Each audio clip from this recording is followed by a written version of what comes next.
اللہم صلی علی، بلند آواز سے پڑھے، بلند آواز سے پڑھے، اللہم صلی علی سیدنا مولانا محمد معدن الجود والکرم والہ الکرام اجمعین، صلاۃ و سلام علیک یا رسول اللہ۔ ایک بار اور بلند آواز سے پڑھ لیں، اللہم صلی علی سیدنا مولانا محمد معدن الجود والکرم والہ الکرام اجمعین، صلاۃ و سلام علیک یا رسول اللہ۔ امتحان اللہ تعالیٰ کی طرف سے لیا جاتا ہے۔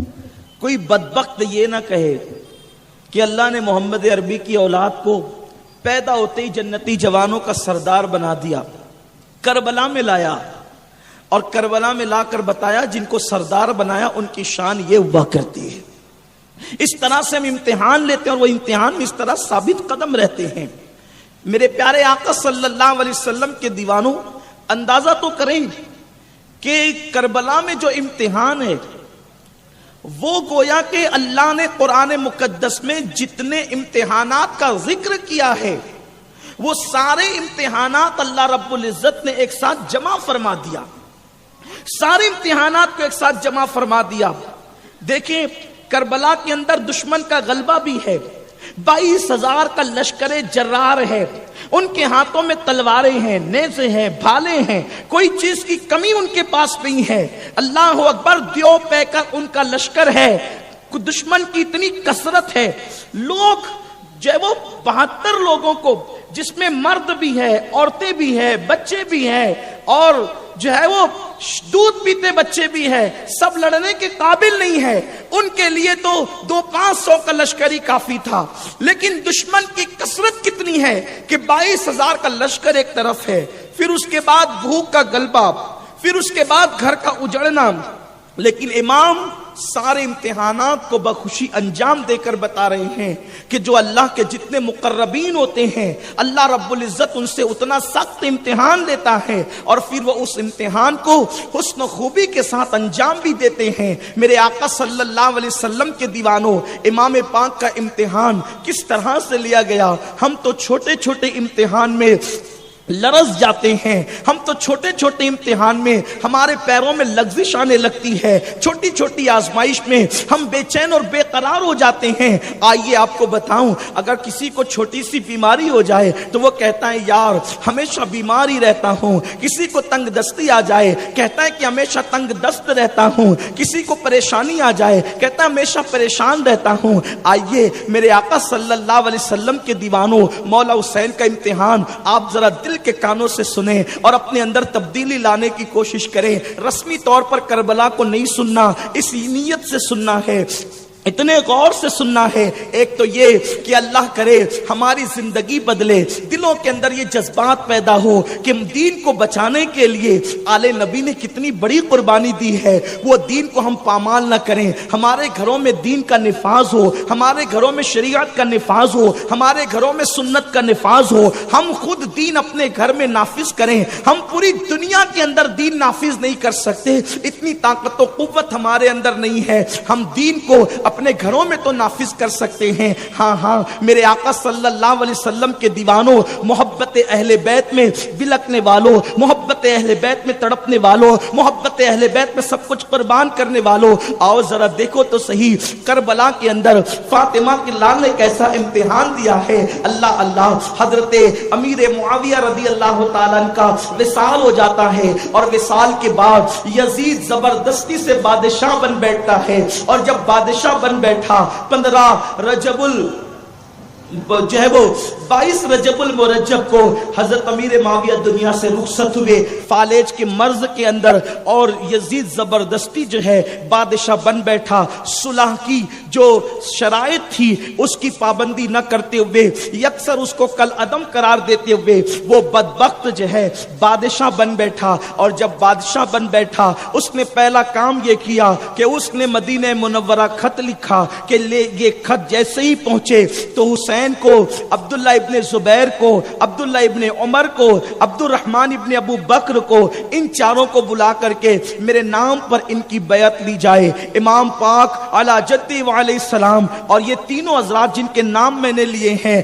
جس وقت یہ خط مدینۃ المنورہ پہنچا وہ بارگاہ رسالت کے اندر موجود تھے, حضور کے مزار پر انور پر وہ وہاں پر موجود تھے. ولید کا قاصد آتا ہے اور آنے کے بعد کہتا ہے کہ تمہیں دارالامارت کے اندر بلایا جا رہا ہے. آپس میں گفتگو ہوئی. اس وقت امیر کسی سے ملتا نہیں ہے, اس وقت بلانے کا مقصد ایسا ہے شاید امیر معاویہ دنیا سے رخصت ہوئے. ان کا خیال صحیح تھا. حضرت عبد الرحمن ابن ابو بکر اور جناب عبداللہ ابن زبیر یہ سننے کے بعد یہ فوری طور پر جو ہے وہ روانہ ہو گئے مکہ المکرمہ کی طرف. حضرت مولا حسین پاک نے فرمایا ٹھیک ہے ہم آ کر کے ملتے ہیں. اور ہر سال آپ سنتے رہتے ہیں کہ آپ تشریف لے گئے اور تشریف لے جانے کے بعد آپ نے ولید سے گفتگو کی. ولید نے کہا حضرت امیر معاویہ دنیا سے رخصت ہو گئے ہیں.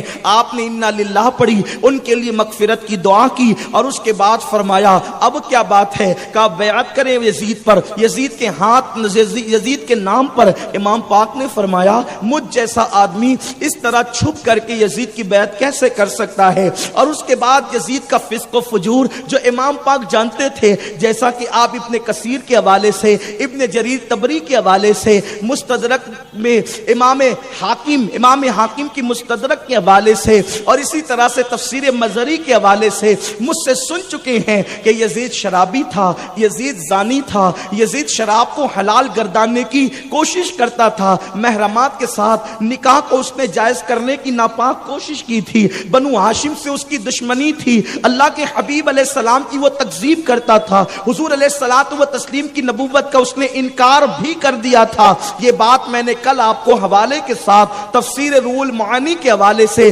علامہ آلوسی کی تحریر آپ کو پڑھ کر کے سنائی تھی. امام پاک نے فرمایا ایسے شخص کے ہاتھ میں بیعت نہیں کر سکتا. اور اس کے بعد جب آپ اٹھنے لگے تو مروان بن حکم نے کہا کہ ان کو یہاں سے جانے نہیں دینا, ان سے بیعت لینا ورنہ ان کو قتل کر دو. امام پاک کھڑے ہو گئے اور فرمانے لگے تو مجھے قتل کرے گا یا یہ قتل کریں گے. یہ فرمانے کے بعد جو ہے آپ نے فرمایا کیا چاہتے ہو, تو ولید نے کہا مروان سے کہ تو کیسا انسان ہے کہ تو مجھے ابن رسول کو قتل کرنے کی بات کرتا ہے. اور پھر اس کے بعد معاملے کو رفع دفع کیا گیا. امام واپس پلٹ کر کے آئے. اب امام کی نگاہوں کے سامنے یہ چیز تھی کہ جس مقصد کے لیے نانا نے میری پرورش کی تھی, مجھے کبھی زبان چسائی, میرے لیے مجھے کندھوں پہ بٹھایا, میرے لیے سجدے طویل کیے, نماز کی حالت میں میرے لیے پیروں کے اندر فاصلہ پیدا کر کے مجھے کھیلنے کے لیے اپنے پیروں کو چوڑا کر دیا.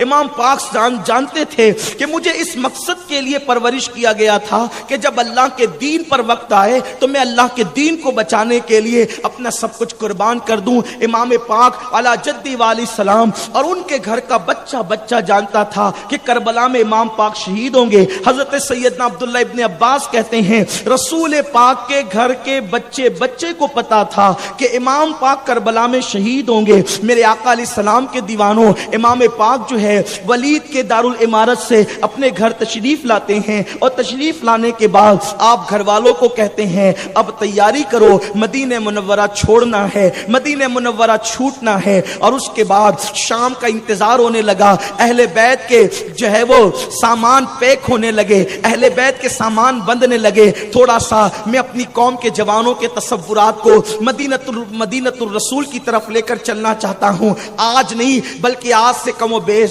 1350 یا 1400 سال پہلے لے کر کے چلنا چاہتا ہوں. ہاں میری قوم کے جوانوں, کانوں میں ایئر فون لگا کر گانے سننے والوں, فلموں میں جا کر کے کرسیاں توڑنے والوں, شراب اور جوئے کے نشے کے اندر چور ہونے والوں, کسی کی آبرو پر ہاتھ ڈالنے والے, اللہ رب العزت کے دین کو پیٹ کے پیچھے پھینکنے والے اور اس کے بعد مسلمان ہونے کا دعویٰ کرنے والے, ان مسلمانوں سے میں توجہ کا طالب ہوں. ذرا غور تو کرو, میرے آقا صلی اللہ علیہ وسلم کے دیوانوں جو مدینۃ الرسول جا چکے, 8 دن قیام کر چکے, 10 دن قیام کر چکے, جب وہ اپنے سامان کو باندھنے لگتے ہیں تو اس وقت ان کے دل پہ کیا گزرتی ہے؟ دل کہتا ہے کاش اے کاش اے کاش جس زندگی سے انسان ہر پل محبت کرتا ہے, ہر لمحہ محبت کرتا ہے, ہر آن محبت کرتا ہے, آج اس زندگی سے پیار نہ نہ رہا، اے موت آ اور مجھے سینے سے لگا لے تاکہ در رسول پہ مر جاؤں اور یہیں کی مٹی میں مل جاؤں۔ اس وقت انسان جان نہیں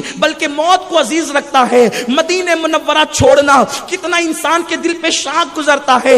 8-10 دن قیام کرنے والے زائر کی کیفیت یہ ہے، اللہ اللہ آل محمد کی شان اس وقت کیا ہوگی جب امام قاسم اپنا سامان باندھتے ہوں گے، علی اکبر اپنا سامان پیک کرتے ہوں گے، سیدہ زینب تیاری سفر کی کرتی ہوگی، تو ان کے آنسو کون خشک کرتا ہوگا؟ ان کے آنسوؤں کو کون روکتا ہوگا؟ ان کو تسلیاں کون دیتا ہوگا؟ ہائے جو سب کو تسلیاں دیتے ہیں، آج انہیں تسلی دینے والا کوئی نہیں۔ اور پھر اس کے بعد مدینۃ الرسول کے اندر سورج جو ہے اللہ اکبر 3 محرم کا جو ہے وہ بلکہ 3 شعبان المعظم کا جو ہے وہ غروب ہوا، اور ہونے کے بعد جو ہے چوتھی رات کا چاند طلوع ہوا۔ اللہ اکبر، رات تاریک ہونے لگی، اور جب رات تاریک ہونے لگی مدینۃ الرسول کے اندر عبادت کرنے والے عبادتوں میں مصروف ہو گئے، مصلی پر رونے والے خدا کی بارگاہ میں سوگات پیش کرنے میں مصروف ہو گئے، سونے والے سو گئے، رونے والے رونے لگے، عبادت کرنے والے عبادت کرنے لگے، تسبیح و تہلیل میں ڈوبنے والے تسبیح و تہلیل میں ڈوب گئے۔ رات کا آخری پہر آنے والا ہے، اور آل محمد کے گھر کے اندر بلکہ رسول اللہ کے گھر کے اندر سیدہ فاطمہ کے گھر میں کوہرام مچا ہے۔ کوہرام یہ مچا ہے کہ ہمیشہ کے لیے حجرہ فاطمہ کو خالی کرنا ہے، اہل بیت کو مدینہ منورہ چھوڑ دینا ہے۔ میرے آقا کے دیوانوں، دین سے کتنا پیار ہے نبی کے گھر والوں کو، اہل بیت کو دین سے کتنی محبت ہے۔ ایک طرف دین ہے، دوسری طرف مدینہ منورہ کا قیام ہے۔ دین کے تحفظ کے لیے مدینہ کے قیام کو چھوڑنا پسند کیا جا رہا ہے۔ ایسے میں مولا حسین رات کی آخری پہر میں قدسیان فلک جو ہے درود و سلام کی نظریں لے کر، درود و سلام کے گجرے لے کر بارگاہ رسالت میں حاضر ہو رہے ہوں گے۔ ایسے میں دعائیں بابا اجابت الہی سے ٹکرا رہی ہوگی۔ اللہ اکبر، مولا حسین کا گھر کھلتا ہے، دروازہ کھلتا ہے، اور اس کے بعد حسین گھر سے نکلتے ہیں، اور نکلنے کے بعد جو ہے سیدھا جنت البقیع کی طرف رخ کرتے ہیں۔ محض چشم تصور سے جب میں ماضی کے جھروکے میں جھانک کر کے دیکھتا ہوں کہ مولا حسین آخری سلام پیش کرنے کے لیے جب اپنی امی کے مزار پہ تشریف لے گئے ہوں گے، اس وقت ماں کے مزار پہ جانے کے بعد حسین پاک نے جب اپنی امی کو آخری سلام پیش کیا ہوگا، اس وقت میرے مولا حسین کے دل پہ کیا گزری ہوگی۔ تصورات کی دنیا کے اندر جب ہم مدینہ منورہ میں جنت البقیع میں پہنچتے ہیں تو ہمیں یوں محسوس ہوتا ہے شاید یہ منظر چشم فلک نے دیکھا، پشت زمین نے دیکھا، اور اس دن مدینہ منورہ کے افق پر چمکنے والے چاند نے دیکھا۔ حسین ماں کے مزار پر آئے، اور آنے کے بعد امی کی قبر سے لپٹ گئے ہوں گے، اور لپٹنے کے بعد شاید ان جملوں میں عرضی پیش کی ہوگی، امی جان اپنے حسین کا آخری سلام لو، ماں یہ وہی حسین ہے جس کو تم لوریاں قرآن کی آیتوں سے دیتی تھی، امی یہ وہی حسین ہے جس کو تو نے اپنا دودھ پلایا تھا، امی یہ وہی حسین ہے جس کے لیے جو ہے جبریل زمین پہ جھولا جھلانے کے لیے آتے تھے، امی یہ وہی حسین ہے جس کے لیے جنت کے جوڑے منگوائے جاتے تھے، امی یہ وہی حسین ہے کہ جو ضد پر اڑ جاتا تھا اس کی ساری ضد پوری کر دی جاتی تھی۔ آج ماں تیرا حسین تیری چوکھٹ پر آخری سلام کرنے کے لیے آیا ہے۔ یہ کہنے کے بعد امام عالی مقام نے یہ بھی کہا ہوگا، امی تیرا حسین بزدل نہیں ہے، امی تیرا حسین جس نے تیرا دودھ پیا ہے وہ بزدل نہیں ہے، چھوٹے دل کا نہیں ہے، کم ہمت نہیں ہے، کم حوصلہ نہیں ہے، لیکن امی بات اتنی ہے کہ جس دن کے لیے مجھے پیدا کیا گیا تھا، جس دن کے لیے میری پرورش کی گئی تھی، امی آج وہی دن آیا ہے، اور تیرا حسین تیرے بابا کا دین بچانے کے لیے اب سوئے کربل روانہ ہو رہا ہے۔ ماں تیری میری ملاقات اب قیامت کے دن ہوگی، حوض کوثر پر ہوگی۔ اللہ اللہ، ایک بیٹا اپنی ماں کو سلام پیش کر رہا ہے، گویا مولا حسین نے یہ کہا ہوگا، ماں آج آنے کا مقصد صرف یہ ہے، تو وہ ماں ہے اے ماں کہ تیرے دروازے سے کبھی کوئی سائل واپس نہ گیا، تیرے چوکھٹ سے کوئی سائل واپس نہ گیا، تو نے بھوکے رہ کر دوسروں کو کھلایا، تو نے دوپٹہ فروخت کر کے سائل کی مراد پوری کی، آج تیرا حسین تیری چوکھٹ پر سائل بن کر کے آیا ہے۔ امی امی آج بس ایک چیز مانگنے آیا ہوں، تیری چوکھٹ پر مانگنے کے لیے لاکھوں سائل آتے ہیں، آتے رہیں گے، لیکن آج حسین تیری چوکھٹ پر صرف سائل بن کر کے آج اس لیے آیا ہے کہ صبر و رضا کی بھیک مانگنا چاہتا ہے۔ ہاں ہاں امی، جب معصوم علی اصغر کے حلق پر تیر چلے اس وقت تیرا حسین ضمیر کا سودا نہ کرے، جب علی اکبر کا 18 سال کے بیٹے کا لاشا تیرا حسین اٹھائے اس وقت تیرا حسین ضمیر کا سودا نہ کرے۔ ہاں ہاں امی، جب قاسم کے لاشے پر گھوڑے دوڑے اس وقت تیرا حسین ضمیر کا سودا نہ کرے، جب 3 دن کی بھوک و پیاس حسین کو بے چین اور بے قرار کرے اس وقت حسین ضمیر کا سودا نہ کرے۔ امی اٹھو، دعا کرو اور میرے سر پہ ہاتھ رکھو، اپنا پلو میرے سر پہ رکھ کر دعا کرو۔ غالباً میرے حسین نے، میرے پاک امام نے اپنی ماں کی بارگاہ میں فریاد کی ہوگی، اور ماں نے پھر نہ جانے کس شان سے، وہ ماں جس کی چوکھٹ سے غیر خالی نہیں جاتے، اس نے بیٹے کو کیسے خالی لوٹایا ہوگا۔ میں تصور کی چشم سے دیکھتا ہوں تو مجھے جنت البقیع میں یوں محسوس ہوتا ہے کہ جب حسین نے آہو فغاں کی ہوگی تو زمین مدینہ منورہ میں بقیع میں آرام کرنے والی ہر قبر پر لرزہ طاری ہو گیا ہوگا، روحیں دہل گئی ہوگی، اللہ اکبر، آسمان کو چکر آنے لگے ہوں گے، زمین کی آنکھوں سے بھی آنسو بہنے لگے ہوں گے، اور شاید قبر فاطمہ سے یوں آواز آئی ہوگی، حسین صبر سے کام لینا، حسین اور امتحان میں کامیاب ہونا۔ میرے بیٹے، میں نے تجھے دودھ اسی لیے پلایا تھا کہ جب نانا کا دین اجڑنے لگے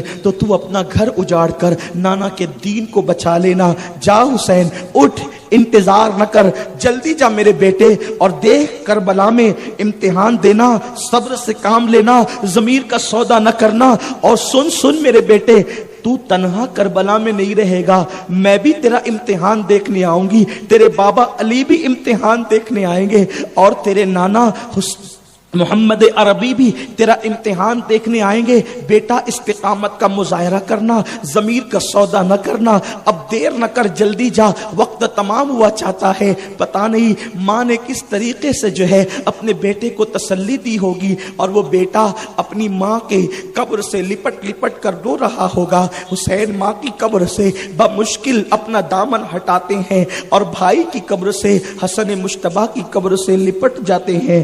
حسن پاک کو کیا کہا، کتنا کہا، کیسے کہا، اب میں تو تصورات کی دنیا میں بھی جو ہے ناکام ہوا چاہتا ہوں، اور اللہ میں وہ تصویر کیسے بیان کروں۔ ایک بھائی جب دوسرے بھائی سے اتنا پیار کرتا تھا، اتنا پیار کرتا تھا، اتنا پیار کرتا تھا کہ بچپنے میں بات بند ہو گئی تو کہا کہ پہلے آپ بات شروع کریں تاکہ میرے بھیا آپ مجھ سے پہلے جنت میں جائیں۔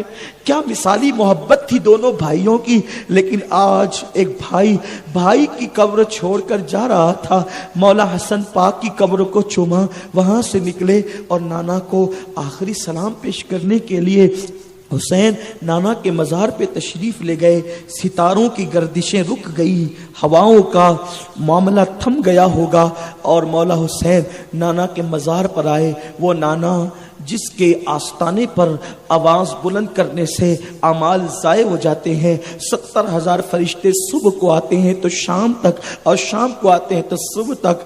حسین آج روئے زمین پر رسول اللہ کا سب سے پیارا جو تھا اسی کا نام حسین تھا، سب سے قریبی رشتہ دار جو تھا اسی کا نام حسین تھا۔ مولا حسین، اللہ، کوئی امتی نبی کی چوکھٹ پہ جاتا ہے تو اس کی ہچکیاں بندنے لگتی ہے۔ آج نبی کا سب سے چہیتا، سب سے پیارا، سب سے محبوب، سب سے بڑا محبوب، بلکہ اتنا بڑا محبوب جس کے لیے کہا تھا اللہ جو حسین کو محبوب بنائے میں اس کو محبوب بناتا ہوں، حسین کے محب کو اپنا محبوب بناتا ہوں۔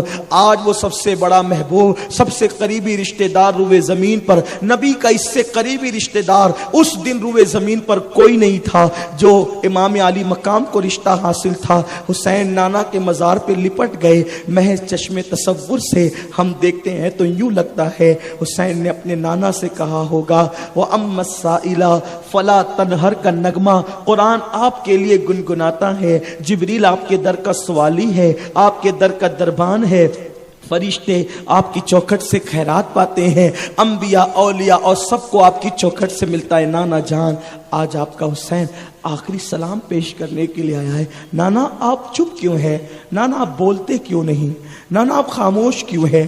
کیوں آپ مجھ سے بولتے نہیں؟ آپ مجھ سے کلام کیوں نہیں کرتے؟ میرے لیے تو سجدے طویل کرتے تھے، میں آ جاتا تھا خطبہ روک کر ممبر سے نیچے اترتے تھے، آج آپ چپ کیوں ہیں؟ آپ بولیے نہ کچھ، آپ خاموش کیوں ہیں؟ آپ بولیے نہ کچھ، اپنے حسین کو تسلی دیجئے، اپنے حسین کے سر پہ تسلی کا ہاتھ رکھیے۔ گویا کہ حسین پاک، میں تصور کر رہا ہوں کہ اپنے نانا سے محو گفتگو ہے، ایسے میں شاید حضور نے اپنے اس نواسے کو کہا ہوگا، حسین جا، اسی دن کے لیے تجھے پالا تھا، اسی دن کے لیے تیری پرورش کی تھی، اسی دن کے لیے تجھے کندھوں پہ بٹھایا تھا، اسی دن کے لیے خطبہ روک کر تیرے لیے ممبر سے نیچے آیا تھا، اسی دن کے لیے تیرے لیے سجدے طویل کیے تھے۔ پتہ نہیں کیا کیا راز کی باتیں ہوئی، بول بھی نہیں سکتا، جانتے بھی نہیں، جتنا اپنے بزرگوں سے جانا وہ بتا بھی نہیں سکتے۔ حسین آخری سلام اپنے نانا کو کر کے جیسے رخصت ہوتے ہیں، کلیجہ منہ کو آتا ہے۔ طیبہ سے لوٹنا کسی عاشق سے پوچھئے، طیبہ سے لوٹنا کسی عاشق سے پوچھئے، ایسا لگے کہ روح بدن سے نکل گئی۔ 14ویں صدی کا مجدد عاشق رسول یوں کہتا ہے، یا قافلتی زیدی اجلک رحمہ بر حسرت تشن لبک، مرا جیرا لرجے درک درک، طیبہ سے ابھی نہ سنا جانا۔ یہ 14ویں صدی کا غلام کہہ رہا ہے، جو نواسا ہوگا جب اس نے آخری سلام کیا ہوگا، آخری سلام قبر رسول کو دیکھ کے کیوں، گنبد کو دیکھ کے سلام کرنے والے کے قدم بوجھل ہو جاتے ہیں۔ جس نے نانا کی قبر دیکھ کر سلام کیا ہوگا، اور میرا تو یہ یقین کہتا ہے قبر ہی نہیں، صاحب قبر کا جلوہ بھی نظر آ رہا ہوگا۔ مولا حسین اپنے آستین سے دامن کو، اپنے آستین سے آنسوؤں کو خشک کرتے ہوئے سرکار کی بارگاہ سے پچھلے پہر الٹے پیر اپنے گھر کی طرف آتے ہیں۔ کتنا بڑا صدمہ ہے، کوئی صدمہ اور بھی نہ ہو، شہر رسول چھوٹنے کا صدمہ کوئی کم نہ تھا۔ کتنا بڑا صدمہ ہے، اس صدمے کو کون بیان کرے؟ قلم کانپتا ہے، زبان لرزتی ہے، کلیجہ منہ کو آتا ہے۔ ابھی سے امتحان شروع ہو گیا ہے، سیدہ کے لال کا، کربلا کے مسافر کا امتحان ابھی سے شروع ہو گیا ہے۔ نانا کا درد چھوڑ کر پلٹ کر دیکھتے ہیں، دل کہتا ہے رکیے، ذمہ داری کہتی ہے چلیے، شوق کہتا ہے رکیے، ضمیر کہتا ہے چلیے، محبتیں کہتی ہے رکیے، دین کے تقاضے کہتے ہیں چلیے، اور جلدی چلیے، تاخیر نہ کیجیے۔ آخرکار اپنی پسند اور نانا کی پسند میں جب تقابل ہوتا ہے، حسین اپنی پسند کو کچل کر نانا کی پسند کا خیال کرتے ہوئے پھر رخ موڑ کر ہمیشہ کے لیے آگے بڑھ جاتے ہیں۔ گھر میں قدم رکھا، قیامت صغرا قائم ہے، قیامت صغرا گھر میں قائم ہے۔ عجیب حال ہے، بیبیاں حیرت و یاس کی تصویر بنی ہوئی ہے، سب کو پتا ہے عزم تو مکے کا ہے لیکن جانا کربلا ہے، کیونکہ سیدہ فاطمہ نے بار بار کہا کربلا میں شہید ہوگا میرا بیٹا، مولا علی نے کہا میرا بیٹا کربلا میں شہید ہوگا، رسول اللہ نے تو وقت ولادت کہا میرا بیٹا کربلا میں شہید ہوگا، مٹی بھی دی، سب کچھ، سب کو پتا ہے کربلا جا رہے ہیں، شہید ہونے جا رہے ہیں، جان لٹانے جا رہے ہیں۔ کوئی دامن نہیں چھڑاتا، کوئی دعا نہیں کرتا جان بچنے کی، اس لیے کہ دین سے زیادہ اپنی جان سے بھی پیار نہیں ہے۔ گھر کا حال یہ ہے، بچہ بچہ رو رہا ہے، سامان بن چکے ہیں، سواریوں پر سامان لد چکے ہیں، اور گھر کا حال یہ ہے کہ سب گھر سے نکل رہے ہیں، ایک بیمار کو چھوڑ کر جانا ہے جو مولا حسین کی بڑی بیٹی ہے جس کا نام فاطمہ صغرا ہے۔ آخر اس بچی کا کیا قصور تھا کہ سب کو لے گئے، حتیٰ کہ مہینے 2 مہینے کے بچے کو بھی ساتھ لے کر جایا جا رہا ہے۔ صغرا کو کیوں چھوڑا جا رہا ہے؟ صغرا کا کوئی قصور نہ تھا، بلکہ عذر یہ تھا کہ اس دن سیدہ صغرا سلام اللہ علیہا اتنے بخار میں تپ رہی تھی کہ اٹھ کر کھڑے ہونے کی گنجائش نہ تھی، لیکن صغرا جانے والوں کو کہتی تھی آپ لوگ بدلے بدلے کیوں نظر آتے ہیں، آپ لوگ آج کیوں تبدیل نظر آتے ہیں، آپ لوگ آج کچھ بے مروتی سا اظہار کیوں کر رہے ہیں، کیا بات ہے، کہاں جا رہے ہو مجھے بتاؤ؟ ہم مکہ جا رہے ہیں، مجھے لے چلو۔ نہیں تم بیمار ہو، ہم تمہیں نہیں لے جا سکتے۔ نہیں میں تمہارے بہت کام آؤں گی۔ ماں کو لپٹتی ہے، کہتی ہے میں تمہارے بہت کام آؤں گی۔ اگر تم لوگوں کو یوں ہے کہ کھانے کا کوئی مسئلہ ہوگا تو میں کھانا نہیں مانگوں گی، میں بڑے کام کروں گی۔ اصغر مجھ سے بہت مانوس ہے، میں اس کو کھلاؤں گی، مجھے پتا ہے۔ تم مکے کا کہہ کے کربلا جا رہے ہو، لڑائی کے درمیان جب اصغر پیاس سے روئے گا تو میں اس کو گود میں لے کر لوریاں دوں گی، کھلاؤں گی، مجھے لے چلو، میں چلنا چاہتی ہوں۔ ماں تسلی دیتی ہے، بھائی تسلی ہے، بہن تم اچھی ہو جاؤ، میں تمہیں لینے آؤں گا۔ علی اکبر کہتے بہن میں تمہیں جلدی لینے آؤں گا، انتظار کرنا۔ نہیں تم نہیں آؤ گے۔ نانا سے سننے والوں نے سن کر کے مجھے بتایا ہے کہ جب حسین جائے گا تو پھر پلٹ کر نہیں آئے گا۔ علی اکبر نے کہا صغرا ہم آج کربلا نہیں، ہم مکہ مکرمہ جا رہے ہیں، تمہاری طبیعت ٹھیک ہوگی؟ پوچھو بابا سے، میں تمہیں لینے آؤں گا، میں تم سے وعدہ کرتا ہوں میں تمہیں لینے آؤں گا۔ ایسے میں یہ منظر امام حسین دیکھتے ہیں دل بیٹھا جاتا ہے۔ کربلا میں جو ہوگا وہ ہوگا، آج کیا ہو رہا ہے گھر میں؟ کہتے ہیں کہ باہر کے امتحانات سے نپٹنا بڑا آسان ہوتا ہے، گھر کے امتحان سے نپٹنا بڑا مشکل ہوتا ہے۔ ہائے دین کی عصمتوں کو پامال کرنے والے ذرا محسوس تو کریں کہ کتنی قربانیاں دی جا رہی ہے۔ مولا حسین یہ دیکھ کر دل بیٹھا جاتا ہے۔ جیسے سب کی نظر امام پر پڑی، امام یہ سب منظر دیکھ رہے تھے، بیٹی لپٹ گئی بابا سے، بابا میں نے جو مانگا آپ نے دیا، آج میں آپ کے ساتھ چلنا چاہتی ہوں۔ نہیں بیٹا تم بیمار ہو۔ نہیں بابا میں اچھی ہو گئی ہوں، دیکھو میں کھڑے ہو سکتی ہوں، میں چل سکتی ہوں، چل کے بتاؤں؟ صغرا اپنی پوری طاقت کو اکٹھا کرتی ہے، اور اکٹھا کرنے کے بعد کھڑے ہو کر جیسے چلنے کی کوشش کرتی ہے، زمین پہ گر جاتی ہے، بیماری جیت جاتی ہے، صغرا ہار جاتی ہے، بے ہوش ہو گئی صغرا۔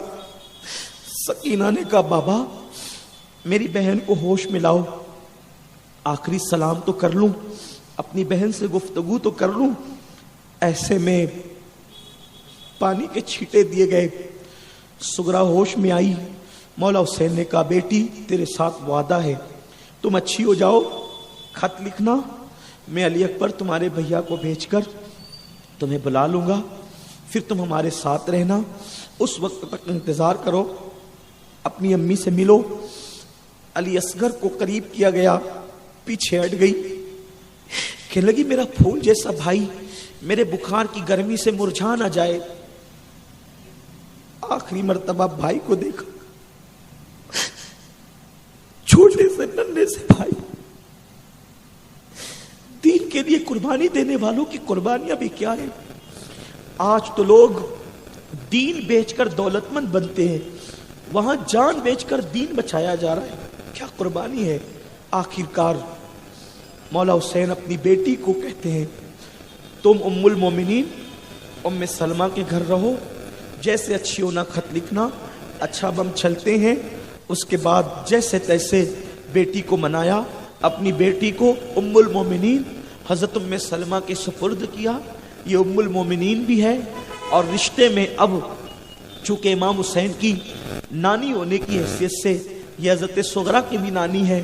ام المومنین ام سلمہ کو سونپا اور اس کے بعد سواریوں پر سوار ہو گئے اور فجر کا وقت طلوع ہونے سے پہلے 4 شعبان کو اہل بیت کا یہ مختصر سا قافلہ.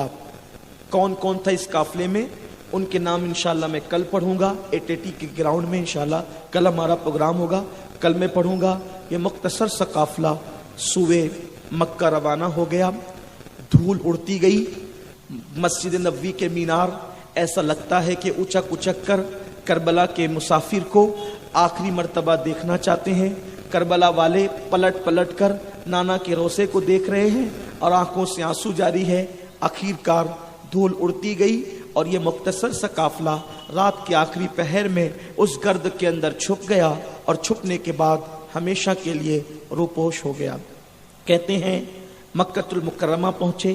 جب مکہ شریف پہنچے مکے والوں نے استقبال کیا اور اس کے بعد کہا حسین آپ یہاں آئے ہیں, اطمینان سے رہیں, اپنی جان اپنا مال ہم سب کچھ آپ پہ نثار کر دیں گے, آپ کو یہاں سے کہیں جانے کی ضرورت نہیں ہے. یہ دارالامان ہے, اللہ کا حرم ہے, یہاں کچھ نہیں ہوگا. امام پاک وہاں آئے. کوفی لایوفیوں کو پتہ چلا حسین بیعت کا انکار کر چکے ہیں, مدینہ شریف چھوڑ چکے ہیں, مکہ شریف آ چکے ہیں. مولا حسین کو انہوں نے خط لکھنا شروع کیا. کوفیوں نے ہم آپ کے ہاتھ پر بیعت کریں گے, آپ کے نام پہ بیعت کر چکے ہیں, ہم نے یزید کی بیعت کا انکار کر دیا ہے, آپ آئیں. وقتاً فوقتاً ایک کے بعد ایک تقریباً 150 خطوط اور ایک تاریخی روایت کے مطابق 1500 خطوط. اللہ روایتوں کو راویوں نے جو بیان کیا بہتر جانے صحیح کیا ہے, کم سے کم 150 خطوط کا ذکر ہے, بعض لوگوں نے 1500 بھی کہا ہے.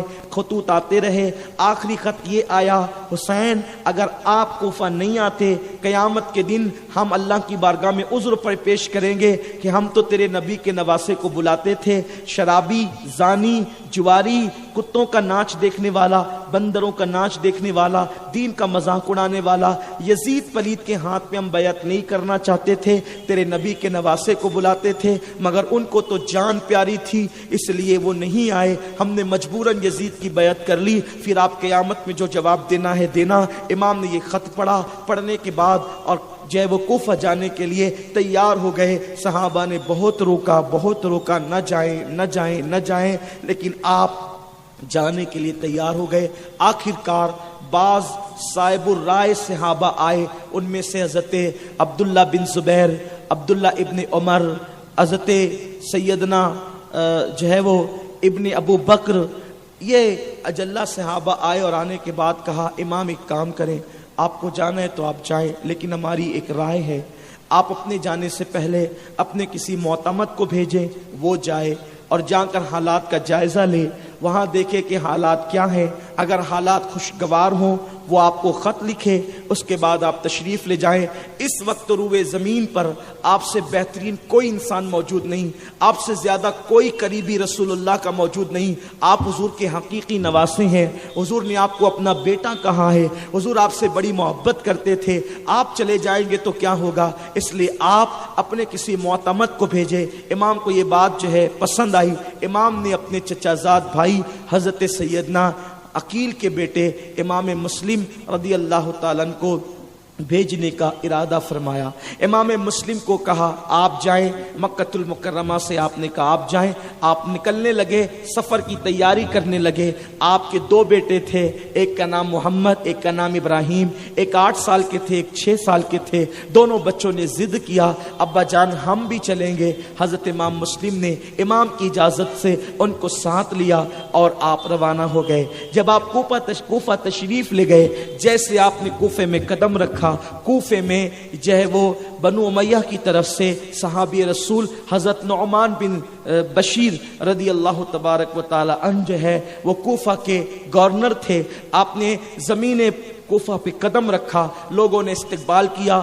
3 روایت ملتی ہے. حضرت امام مسلم جب پہنچے تو آپ حضرت مسلم ابن اوسجا کے گھر اترے, بعض کہتے مختار کے گھر اترے, بعض کہتے ہیں جناب ہانی کے گھر قیام کیا. بہرحال جو بھی ہے, روایت کربلا کی اتنی زیادہ ہے, بہت اس میں غور کرنے کے بعد آدمی جو ہے وہ یعنی کہ اس میں کچھ تطبیق کر پاتا ہے, اس کو جو ہے جوڑ پاتا ہے. لیکن میری طبیعت یہ ہے کہ جتنی روایتیں میں دیکھتا ہوں ہر سال الگ الگ روایتیں آپ کے سامنے پیش کر دیتا ہوں. آپ کا ذوق جس کی طرف رہنمائی کرے آپ اس کو قبول کر لیں, اس لیے روایات تاریخی ہیں. تو بہرحال امام مسلم رضی اللہ تعالیٰ عنہ جو ہے وہ حضرت مسلم ابن اوسجا یا جناب ہانی کے گھر آپ نے قیام فرمایا. اور جب آپ وہاں پر مقیم ہوئے تو ایک روایت کے مطابق 12,000 کوفی آپ کے ہاتھ میں مسلمان ہوئے. بعض لوگ کہتے ہیں 40,000 آپ کے ہاتھ پر 12,000 لوگوں نے بیعت کی امام حسین کے نام پر. حضرت امام مسلم کے ہاتھ پر 12,000 لوگوں نے بیعت کی. بعض کہتے ہیں 40,000 نے بیعت کی, بعض لوگوں نے کہا 70,000 نے بیعت کی, بعض نے کہا 50,000 نے بیعت کی. کتنے لوگوں نے کی؟ بہرحال ایک دن میں اتنے لوگوں نے بیعت کی. امام مسلم نے دیکھا یہاں دعوت, وہاں بلانا, یہاں اور ایسا احترام, وہ تعظیم. امام مسلم سوچ رہے تھے یہ میرا اتنا احترام کرتے ہیں, امام پاک کا کتنا احترام کریں گے. امام پاک نے اسی دن جو ہے خط لکھا, امام میرے ہاتھ پر 50,000 لوگ بیعت کر چکے آپ کے نام پر, آپ جتنی جلدی ہو تشریف لائیں. کوفے کے حالات بڑے سازگار ہیں اور آپ یہ خط لکھنے کے بعد ادھر قاصد روانہ ہوا, ادھر کوفہ کے حالات خراب ہو گئے. حضرت نعمان بن بشیر جو ہے بہت نرمی سے کام لے رہے تھے, اس لیے کہ اہل بیت کا معاملہ تھا. گورنر ہو کر بھی آپ جو ہے وہ بیچ میں مداخلت نہیں کرتے تھے. کسی بدبخت نے یزید کو خط لکھا حالات پر, یزید کے پاس خط پہنچا, امام مسلم امام حسین کے نائب بن کر کوفہ آ گئے ہیں, لوگ ان کے ہاتھ پر بیعت کر رہے ہیں اور تم جلدی سے جلدی کسی سخت آدمی کو بھیجو. تو اس کا ایک دوست تھا جو اس کے ہر سیاہ و سفید کا معتمد تھا, اس کا نام سرجون تھا. یہ نام آپ یاد رکھیں, ہو سکتا ہے آگے کام آئے گا. سرجون تھا اور بعض لوگوں نے لکھا یہ یہودی تھا. سرجون جو تھا یہ یہودی تھا. اس سرجون نے اس کو کہا کہ اس معاملے میں سب سے سخت اگر کوئی ہوگا تو وہ عبید اللہ ابن زیاد ہوگا. عبید اللہ ابن زیاد جو ہے وہ اس وقت کوفہ میں نہیں تھا, لیکن جو ہے باضابطہ طور پر اس کو جو ہے وہ اس کی سیٹ کو چھوڑ کر اس کا بصرہ کا علاقہ چھڑوا کر کے اس کو جو ہے عبید اللہ ابن زیاد کو کوفہ منتقل کرنے کی بات کی گئی. تیز رفتار قاصد دوڑایا گیا, عبید اللہ ابن زیاد. یاد رکھیں یہ بات اچھی طرح سے, اہل بیت سے دشمنی کافر بھی اگر ہے لیکن حلالی ہے تو وہ نہیں کر سکتا. دشمنی اگر حلالی ہے اور کافر, ہر کافر جو ہے وہ دشمن اہل بیت نہیں ہوتا. بہت سارے مجھے پتا چلا ہے کہ مسلمانوں کے علاوہ کچھ غیر مسلم بھی ہماری اس محرم شریف کی محفل میں ذکر حسین سننے کے لیے آتے ہیں. وہ مجھ سے ملتے ہیں روزانہ, کم و بیش ان سے میری ملاقات ہوتی ہے. یعنی امام حسین سے محبت صرف کلمہ پڑھنے والوں کو نہیں ہے, بلکہ جو کلمہ نہیں پڑھتے ان کے دلوں میں بھی محبت ہے.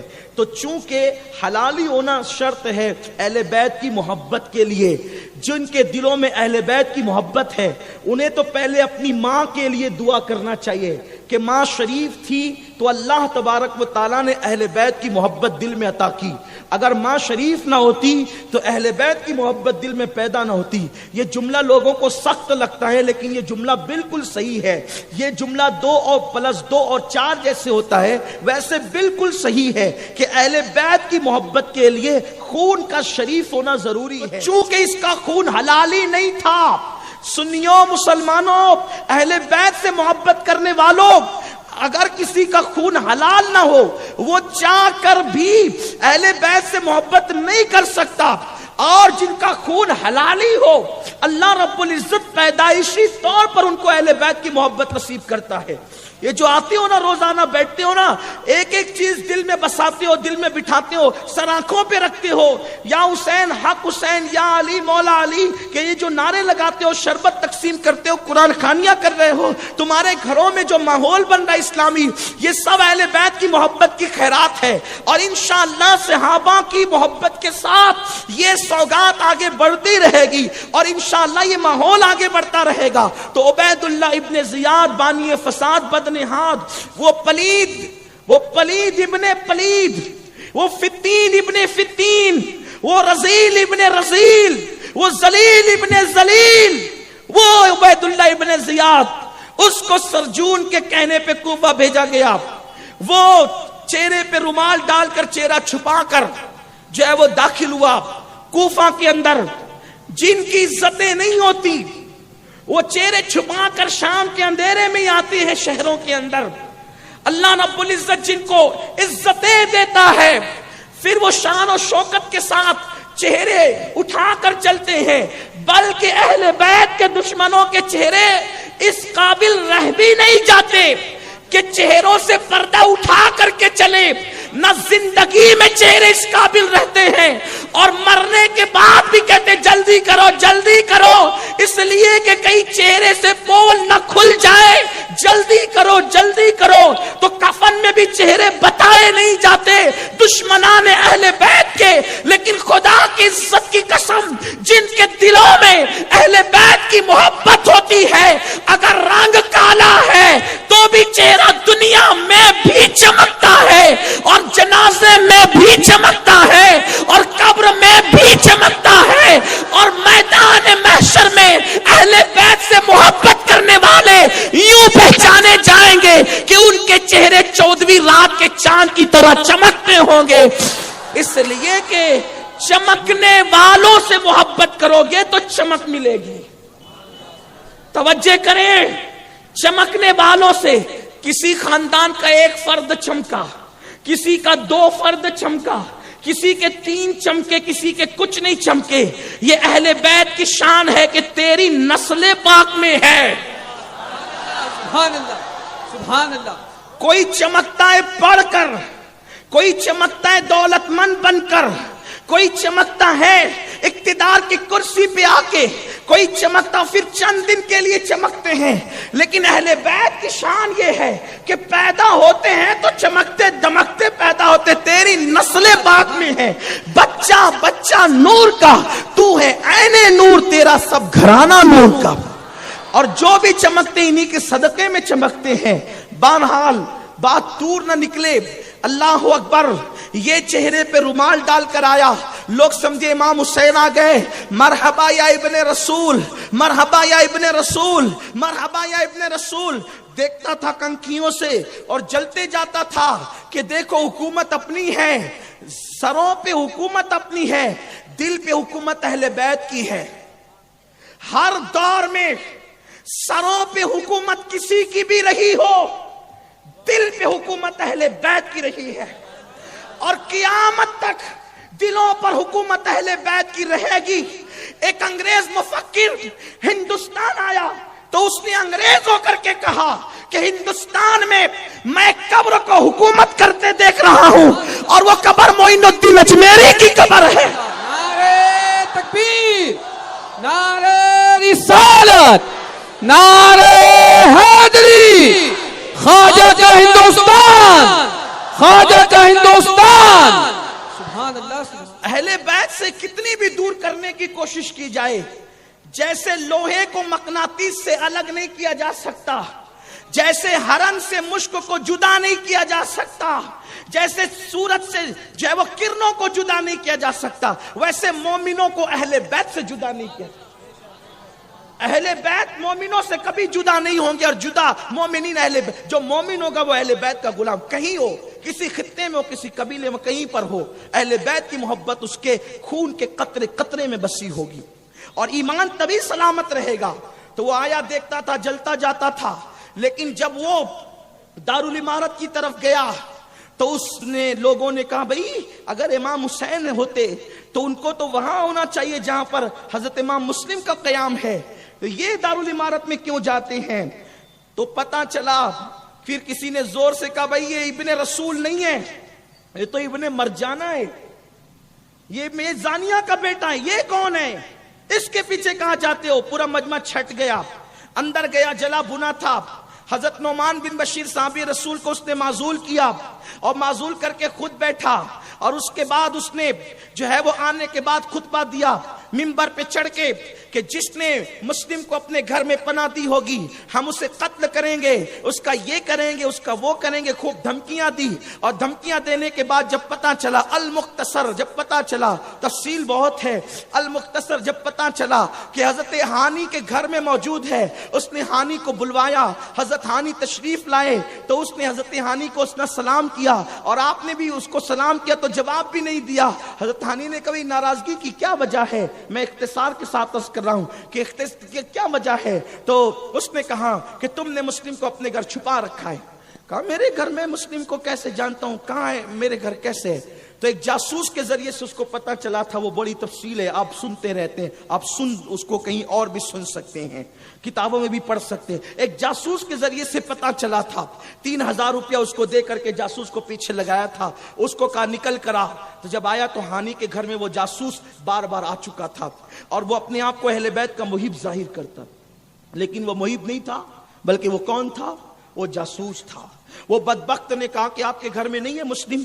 حضرت امام مسلم کی بات جب ہوئی تو ہانی نے کہا بدبخت، ظالم، فاسق و فاجر، تو اہل بیت کا دشمن، مخبری کرتا ہے اہل بیت کے خلاف۔ وہیں پر جو وہ تو میں شروع ہوئی۔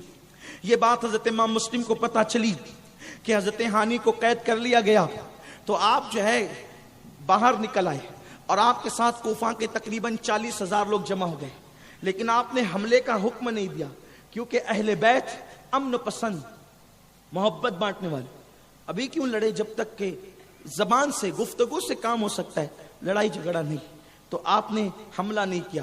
اس نے ابن زیاد بدنہاد نے یہ ہوشیاری کی کہ قاضی شریح سے کہا کہ آپ جا کے کہہ دیں کہ ہم نے صرف بات کرنے کے لیے ہانی کو بلایا ہے، اور وہ گفتگو ہو رہی ہے، گفتگو ہوگی تو ہم چھوڑ دیں گے۔ اور پھر کیا ہوا؟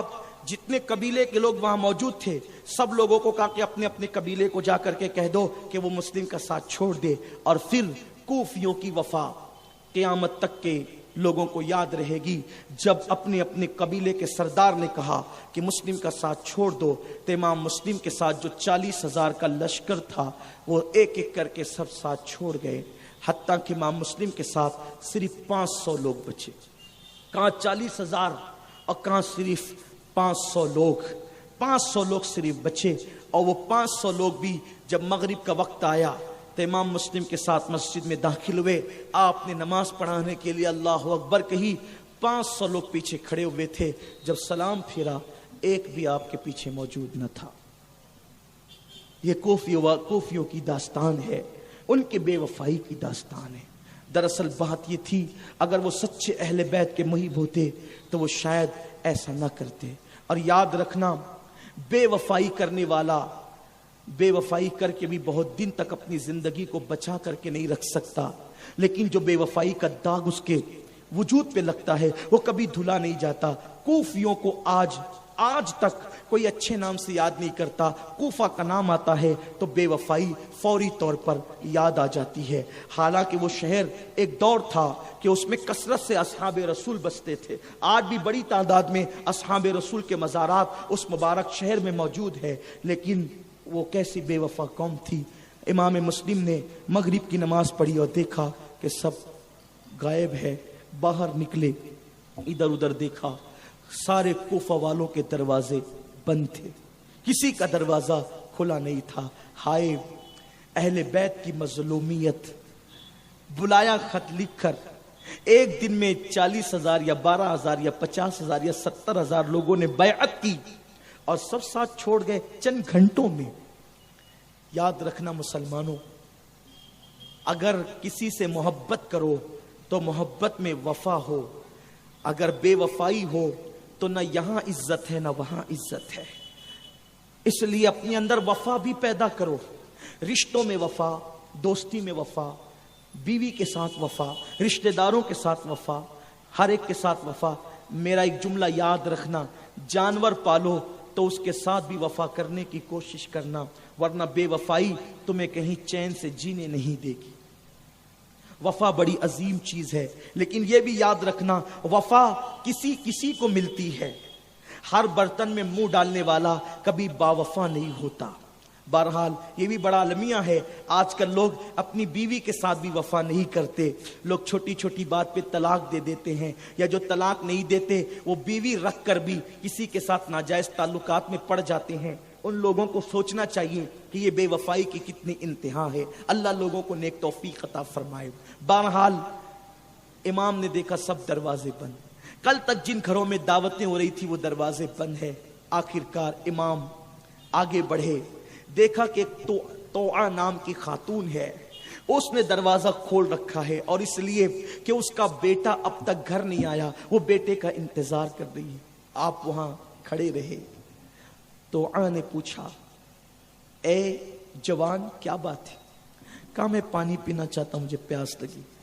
پانی لا کے دیا، پانی پیا، پھر کھڑے رہے۔ کہا پانی پیا تمہارا کام ہو گیا، چلے جاؤ۔ کہاں جاؤں؟ میرا کوئی گھر نہیں، سارے دروازے آج میرے لیے بند ہیں۔ کہا اچھا آپ امام مسلم ہیں؟ بس پہچان لیا۔ تو کہا میں تو آپ کی کنیز ہوں، بی بی زہرا کی کنیز ہوں، میرے بھاگ جگے، آؤ میرے گھر آؤ، میرے گھر میں قیام کرو۔ سب نے دروازے بند کیے ہیں، تو آج میں نے اپنا دروازہ آپ کے لیے کھول دیا، صرف اس لیے کہ کل بی بی زہرا کی شفاعت مجھے نصیب ہو، رسول ہاشمی کی شفاعت نصیب ہو۔ آئیے، گھر بٹھایا، گھر میں رکھا، خدمت کی۔ اس کا بیٹا ابن اشعث، ایک شخص تھا ابن اشعث، اس کا غلام تھا یا اس کا دوست تھا، جو ہے اس کے بیٹے کو جب پتا چلا کہ امام مسلم ہمارے گھر میں ہے، اس نے ابن اشعث کو خبر دی، ابن اشعث نے ابن زیاد کو خبر دی، اور ابن زیاد نے 500 فوجیوں کو حضرت امام مسلم کی گرفتاری کے لیے بھیجا۔ امام مسلم رضی اللہ تبارک و تعالی عنہ نے جب گھوڑوں کی ٹاپوں کی آواز سنی، زرہ پہنی، تلوار ہاتھ میں لی، اس لیے کہ بنو ہاشم کا شہزادہ تھا، اور ہاتھ میں تلوار لے کر آپ نے جو ہے وہ ان سے مقابلہ کیا۔ ایک طرف 500 تھے، یہ کوئی کہانی نہیں، قصہ نہیں، یہ کوئی ناول نگاری نہیں، یہ کوئی ادیب کی جو ہے وہ تحریری خدمات نہیں، یہ تاریخ ہے، تاریخ۔ ابن جریر کو دیکھیں، ابن خلدون کو دیکھیں، ابن مخنف کو دیکھیں، اس طریقے سے ابن کثیر کو دیکھیں، اور بھی بلکہ خود حضرت صدر الفاضل کو دیکھیں، فقیہ ملت کو دیکھیں، صاحب آئین قیامت کو دیکھیں، ان لوگوں نے الفاظ کی تبدیلی کے ساتھ کم و بیش یہی مضمون لکھا ہے کہ 500 کا مقابلہ تنہا امام مسلم نے کیا، اور خوب لڑے، حتیٰ کہ ان کے چھکے چھڑا دیے۔ جب انہوں نے دیکھا کہ کوئی قبضے میں وہ نہیں آتے، تو اوپر سے آگ پھینکنا شروع کیا، اور آپ پہ پتھر برسانے شروع کیے۔ اب پتھر 500 لوگ تھے، بہت سے کٹ چکے تھے، جو بچے تھے چلے 200-400 کٹے ہوں تو 100 بچے، 150 بچے، ایک بندے پہ وہ پتھر پھینک رہے ہوں، تو آخرکار انسان تو انسان ہے، آپ زخمی ہو گئے اور بیٹھ گئے۔ تو ابن اشعث نے سوچا کہ ان کو اس طریقے سے زیر کرنا آسان نہیں، اس نے کہا دیکھیں آپ ابن زیاد کے پاس چلیں، بات کریں، گفتگو کریں، کچھ مسئلہ حل ہوگا، میں آپ کو امان دیتا ہوں۔ اس دور میں اگر کسی کو امان دیتے تھے تو اس کے ساتھ بے وفائی نہیں کرتے تھے۔ حضرت امام مسلم تھک چکے تھے، دانت کٹ چکے تھے، ہونٹ کٹ چکا تھا، پورا جسم لہو لہان تھا، وجود ہانپ رہا تھا۔ آپ کو ایک کھچر پہ بٹھا دیا گیا، آپ نے امان پر اعتماد کیا، اور جیسے ہی آپ آگے بڑھے آپ کی کمر سے تلوار نکال لی گئی۔ حضرت امام مسلم نے انا للہ و انا الیہ راجعون پڑھی، کہا کہ یہ تمہاری پہلی بے وفائی ہے کہ تم نے میرا ہتھیار چھین لیا۔ اندر گئے تو ابن زیاد تخت پہ بیٹھا تھا، امام مسلم نے اس کو سلام نہیں کیا۔ اس نے کہا کیوں سلام نہیں کیا؟ فرمایا جو میرے قتل کے در پہ ہو میں سلام کیسے کر سکتا ہوں؟ فاسق کو، شرابی کو، اور شرابی کی تائید کرنے والے کو، دین کے ڈھانے والے کی تائید کرنے والے کو میں سلام کیسے کر سکتا ہوں؟ اس نے بہت ساری باتیں کی جس کے تذکرے کے لیے یہاں وقت نہیں ہے۔ اس نے بہت ساری باتیں کی، آخر میں اس نے کہا آپ کی جان بچ سکتی ہے، شرط ہے کہ آپ حسین پر، ان کے بابا پہ لعنت کریں۔ حضرت امام مسلم نے کہا لعنت تجھ پر اور تیرے باپ پر جو زنا کی پیداوار ہے، اور میں آل نبی پہ لعنت کروں گا؟ جن پر نماز میں درود پڑھا جاتا ہو۔ رسول اللہ سے پوچھا گیا یا رسول اللہ آپ پر قرآن کی آیت نازل ہوئی ہے ان اللہ و ملائکتہ یصلون علی النبی، یہ آیت درود آپ پہ نازل ہوئی ہے، بلکہ جس دن آیت درود نازل ہوئی اس دن مدینہ منورہ کا سما کیا تھا؟ آقا کریم صحابہ سے کہتے تھے آج مجھے مبارکباد پیش کرو، آج مجھے مبارکباد پیش کرو، آج مجھے مبارکباد پیش کرو۔ حضور کیوں مبارکباد پیش کرے؟ تو حضور کہتے ہیں آج مجھ پر ایسی آیت آئی ہے جس کو آیت درود یا وہ ان اللہ و ملائکتہ یصلون علی النبی، کہ بے شک اللہ اور اس کے فرشتے درود بھیجتے ہیں غیب بتانے والے نبی پر، تو اے ایمان والو تم بھی خوب اور خوب درود و سلام بھیجو۔ یہ آیت جب حضور پر آئی اللہم صلی وسلم وبارک علیہ صلاۃ و سلام علیک یا رسول اللہ، جب یہ آیت آئی تو حضور نے کہا مبارکباد پیش کرو کیونکہ اللہ نے مجھ پہ یہ آیت نازل فرمائی ہے۔ صحابہ نے کہا حضور اللہ نے کہا کہ درود بھیجو میرے نبی پر، تو حضور آپ ہی سکھا دے کہ کیسے درود پڑھے۔ آقا نے فرمایا آدھا ادھورا درود نہیں پڑھنا، جب بھی درود پڑھنا تو مجھ پر پڑھنا اور میرے ساتھ میری اہل بیت پر بھی درود پڑھنا، اہل بیت کے سوا آدھا ادھورا درود نہیں پڑھنا۔ حضور نے خود سکھایا یوں کہو اللہم صلی علی سیدنا محمد والا آل سیدنا محمد، کہ اللہ نبی اور آل نبی پہ درود بھیجے۔ تو کہا جن پر درود خدا بھیجے، جن پہ درود بھیجنے کا حکم حضور دے، ان پہ لعنت کیسے کر سکتا ہوں؟ بڑی گہما گہمی ہوئی، آخرکار اس بدبخت نے کہا لے جاؤ اس کو اور کوفہ کے دارالامارت پر لے جا کر اس کو قتل کر دو۔ حضرت امام مسلم یہ سن کر پھوٹ پھوٹ کر رونے لگے، پھوٹ پھوٹ کر رونے لگے۔ جب آپ پھوٹ پھوٹ کے رونے لگے تو ابن زیاد نے ہنس کے کہا موت کو دیکھ کر رو رہا ہے؟ آپ نے فرمایا اللہ کی عزت کی قسم موت کو دیکھ کر نہیں رو رہا ہوں، ان کوفیوں نے مجھ پہ میرے ہاتھ پہ بیعت کی تھی، میں نے حسین کو خط لکھ دیا کہ آپ تشریف لے آئے، حالات بڑے اچھے ہیں، میری جان تو جانی ہے، حسین کی جان کو سوچ کر روتا ہوں، حسین کے بچوں کو سوچ کے روتا ہوں، وہ میرا خط جب پڑھیں گے تو ضرور آ جائیں گے، اور آ جائیں گے یہ تو بے وفائی کر چکے ہیں، میں حسین کو یاد کر کے رو رہا ہوں، نواز رسول کو یاد کر کے رو رہا ہوں۔ اوپر گئے، اوپر جانے کے بعد کہا 2 رکعت نماز پڑھ لینے دو، ہمارے خاندان کو نماز سے بڑا پیار ہے، سنیو دیکھو یہ اہل بیت کا کردار ہے، کہا 2 رکعت نماز پڑھ لینے دو، ہمارے خاندان کو نماز سے بڑی محبت ہے۔ مولا علی نے کہا اگر مجھے جنت اور نماز کا اختیار ہو تو میں نماز کو اختیار کروں، کیونکہ جنت میں میری خوشی، نماز میں میرے مولا کی خوشی ہے۔ وہ کہا 2 رکعت پڑھنے دو، انہوں نے کہا ہم تمہیں 2 رکعت بھی پڑھنے نہیں دیں گے۔ حضرت امام مسلم نے درود و سلام پڑھا، استغفار کی اور درود پڑھ رہے تھے، اسی حالت میں جلاد کی تلوار اٹھی اور امام مسلم کا سر تن سے جدا کر دیا گیا۔ ادھر سر تن سے جدا ہوا انا للہ و انا الیہ راجعون، اور ادھر کوفہ کے دارالامارت سے امام مسلم کے جسم کو نیچے پھینک دیا گیا، ہڈیاں چکنا چور ہو گئی، اور اس کے بعد امام مسلم کے بعد ہانی کو بھی شہید کر دیا گیا۔ ہانی کی شہادت کے بعد دونوں لاشوں کو جو ہے وہ کوفہ کے بازار میں پھرایا گیا اور کہا گیا جو حسین کے حمایتیوں کی مدد کرے گا اس کا انجام یہی ہوگا۔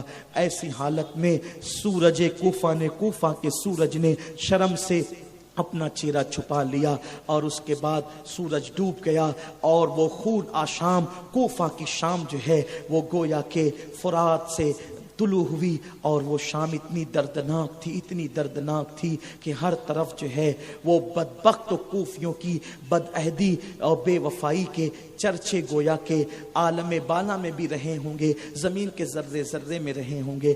ایسے میں ابھی یہی کچھ ہو رہا تھا کہ ایک بدترین آواز ابن زیاد بدنہاد کی گونجی کہ مسلم کے ساتھ اس کے 2 بیٹے بھی تھے، جس نے ان کو پناہ دے رکھی ہے، جلدی سے لا کے ہمارے پاس جمع کرا دو ورنہ ہم اس کا بدترین انجام کریں گے اور اس کو بھی قتل کریں گے۔ یہ آواز گونجنی تھی کہ پورے کوفہ میں ہلچل مچ گئی، اور اس کے بعد کیا ہوا انشاءاللہ یہ خونی داستان کل آپ 880 کے گراؤنڈ میں سماعت کریں گے۔ اللہ آپ کے آنسوؤں کو قبول کرے، اللہ آپ کے آنسوؤں کو قبول کرے۔ بی بی زہرا کے بچوں پر رونے والوں اللہ تمہیں دنیا اور آخرت میں رونے سے محفوظ رکھے۔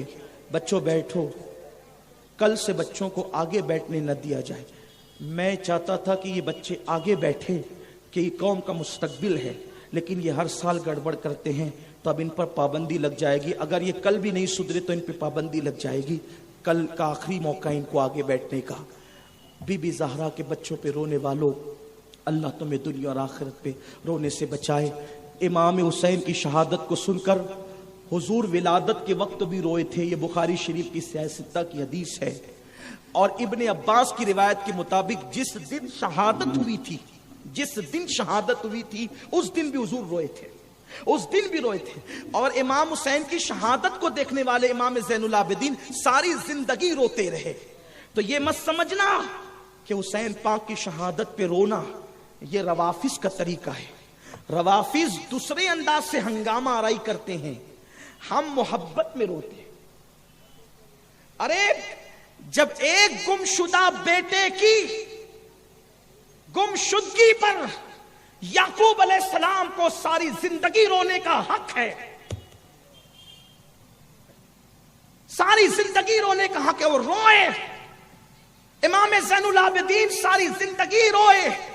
محبت حسین میں اگر تم رو رہے ہو تو یاد رکھنا ہم ماتم نہیں کرتے، لیکن ہم محبت میں آنسو بہاتے اور بہائیں گے. رونے تو اس قوم کو محبت حسین میں، کیونکہ انہیں یہاں نہیں رونے دو گے تو یہ قوم ہیرو ہیروائن کے جدائی کے مناظر دیکھ کر رو رہی ہے. جو قوم ہیرو ہیروائن کے جدائی کے مناظر دیکھ کر رو رہی ہے، اگر ہم اس قوم پہ پابندی لگا دے کہ محبت حسین میں بھی نہ روئیں تو پھر ان کے آنسو کہاں جائیں گے. اور یاد رکھنا ماتمی بن کر ہنگامہ آرائی کرنا یہ اہل سنت کا مسلک نہیں ہے. لیکن محبت میں تو پابندی بھی نہیں ہے. حضرت ابراہیم کے وصال پہ حضور کی آنکھوں میں آنسو تھے. صحابہ نے کہا حضور آپ بھی رو رہے ہیں. آقا فرماتے ہیں آؤ فغاں کرنا، چیخنا، چلانا یہ منع ہے، لیکن آنکھوں میں آنسو کا آ جانا خاموشی طور پر یہ محبت ہے، یہ محبت کی وجہ سے ہے. اور پھر یہ محبت کی وجہ سے آنسو ہے تو ہمارا اختیار نہیں روکنے کا. اور پھر خدا کی عزت کی قسم، جس کی محبت عین اسلام اور عین ایمان ہے، رسول اللہ فرماتے ہیں جو علی، فاطمہ، حسن، حسین اور مجھ سے محبت کریں گے، جس درجے میں میں محمد رہوں گا اسی درجے میں وہ داخل کیے جائیں گے. یہ اور بات ہے، اس درجے میں جائیں گے تو بحیثیت غلام جائیں گے. یا سمجھانے کے لیے کہوں، دیکھو تخت پر جوتیاں نہیں جاتی، تخت پر توجہ، تخت پر جوتیاں نہیں جاتی، تخت پر جوتیاں نہیں جاتی. لیکن اگر جوتی بادشاہ پہن لے تو پھر وہ بھی تخت پہ جایا کرتی ہے، اس لیے کہ اب وہ جوتی نہیں ہے صرف، بلکہ بادشاہ کی جوتی ہے. تخت پر جوتیاں نہیں جاتی، مگر جو بادشاہ کے پیر میں جاتی ہے وہ تخت تک جاتی ہے. جب بادشاہ کی جوتیاں اس کے توسط سے تخت تک جا سکتی ہے تو محمد الرسول اللہ اور اہل بیت کے غلام اگر ان کے درجے میں غلام بن کر جائے تو پھر اس پر پابندی کون لگا سکتا؟ نبی مختار کل ہیں، جس کو جو چاہے عطا کر دے. اس لیے روزوں کا اہتمام کرنا، شربت کا اہتمام کرنا. لگے کہ مولا حسین کے دن ہے، لگے کہ تاجدار کربلا کے دن ہے. ارے آج کوئی کسی کے لیے کچھ نہیں کرتا، جس نے دین کے لیے سب کچھ لٹایا ہے، کیا اس کی یاد بھی ہم نہیں منا سکتے؟ اور سوچو تو صحیح، انہوں نے خون دیا، ہم شربت نہیں پلا سکتے. اللہ کے عزت کی قسم، میرے آقا صلی اللہ علیہ وسلم کے دیوانوں، اپنے گھروں میں ماحول ہونا چاہیے کہ کربلا والوں کے دن چل رہے ہیں، تلاوت ہو رہی ہو، نعتیں ہو رہی ہو، نعتیں بج رہی ہو، علماء اہل سنت کے بیانات بج رہے ہوں، اور یہ محفلیں سج رہی ہو. یہ سب کچھ ہونا چاہیے، کیونکہ جب تک یہ رہے گا اسلام زندہ رہے گا. اس لیے کہ محمد علی جوہر کہتے ہیں اسلام زندہ ہوتا ہے ہر کربلا کے بعد. اگر اسلام کی زندگی چاہیے تو کربلا کے بعد اسلام کو زندگی ملتی ہے. بچے کو داستان کربلا سناؤ، ہر سال وہی واقعہ، ہر سال وہی ہوگا، لیکن وہ دلوں کو زندگی عطا کرے گا، وہ دلوں کو بدلے گا، تبدیل کرے گا انشاءاللہ. میری نوجوانوں سے گزارش ہے عاشورہ میں ہول اپاڑ نہ کریں. جھگڑا فساد نہ کریں، ہنگامہ آرائی نہ کریں، روزوں کا اہتمام کریں، غسل کریں، عاشورہ کی دعا میں شرکت کریں، روزے کا اہتمام کریں، تلاوت کا اہتمام کریں۔ یہ نہیں کہ بازار میں کھلونے بک رہے ہیں تو بانسریاں لے کر بجانے لگے، بھونگے لے کر بجانے لگے۔ نہیں، بہت بڑی قربانی دی ہے، سب لٹا دیا ہے۔ آج جو کلمہ پڑھ رہے ہو نا، کلمہ، یہ کلمہ تمہارے پاس صرف اس لیے ہے، حسین کی قربانی ہے، آل حسین کی قربانی۔ جو نمازیں ہیں نا تمہارے شہر میں بلکہ پوری دنیا میں ہر مینار سے جو آواز بلند ہوتی ہے، یہ مولا حسین کی قربانی کا صدقہ ہے۔ کل بھی آپ جلدی آئیے اور یاد رکھیے وہ وادی نور، وادی نور یاد ہے؟ کتنوں کو یاد ہے؟ کون سی تاریخ ہے؟ 9، 10، 11، سب نے آنا ہے نا انشاءاللہ؟ ہاں، یہ مالیگاؤں امام حسین کے غلاموں کی زمین ہے، صحابہ کے غلاموں کی زمین ہے، صدیق و فاروق عثمان و علی کے غلاموں کی زمین ہے۔ انشاءاللہ سب آئیں گے نا انشاءاللہ؟